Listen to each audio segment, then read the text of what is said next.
Bugun sizlar bilan Tracker mashinasini texnik taraflarini ko'rib chiqamiz. Qatga qanaqa suyuqlik quyiladi, qatdan to'kiladi, birgalikda obzor qilamiz. Mashinani motor qismidan boshlaymiz. Motor qismiga 4 litr 530 Dexus dopusiga ega bo'lgan moyi quyishni tavsiya qilamiz. Har 5000-7000 kilometrda almashtirish kerak bo'ladi. Korobkasiga yuzlanadigan bo'lsak, bunga 7 litr moy ketadi. ATF Dextron 6 moyi quyishingiz kerak bo'ladi. Tracker mashinasida 3 ta svecha bo'ladi.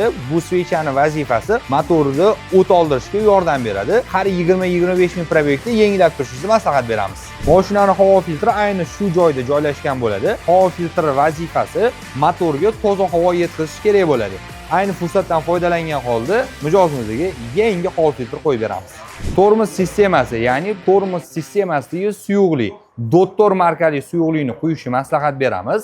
To'liq sistemadagi suyuqlikni almashtiriladigan bo'lsa 900 grammdan 1 litrgacha moy ketadi, lekin ko'pchilik faqat kamayib qolsa dalifga qilib yuradi. Antifriz vazifasi motorni sistemasini sovutib berish va konditsioner pechga ham juda ham ta'siri bor va bunga 7 litr ketadi. G12 plus antifrizni quyishingizni maslahat beramiz.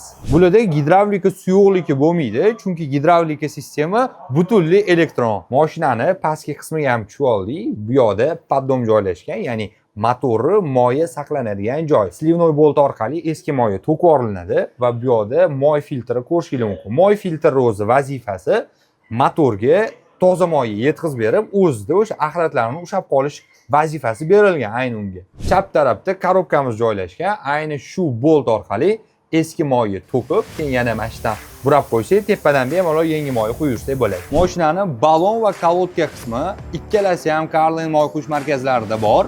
Bunga 17-razmerdagi balon tushadi. Bizda bemalol topsangiz bo'ladi va kolodka qismini ham bemalol hal qilib servis ko'rsatib beramiz. Bardachonning ichki qismida salon filtr joylashgan bo'ladi. Bemalol ko'rishingiz mumkin. Eski filtr juda ham chang bo'lib yotibdi. Buni o'rniga yangi salon filtr qo'yib beramiz. Salon filtri ham, havo filtri ham har moy almashtirganda almashtirishni tavsiya qilamiz. Xo'p, bu mashinamizda pampersi ham, toplivning filtri ham bo'ladi. Pampersi har 30 mingda almashtirishni maslahat beramiz. Toplivning filtri har doim almashtirish kerak degan joyi yo'q. Qanaqadir muammo bo'lsa, yengilab olsangiz nur ustiga a'lo nur bo'ladi. Carlin'da shu etilgan hamma xizmatlar mavjud.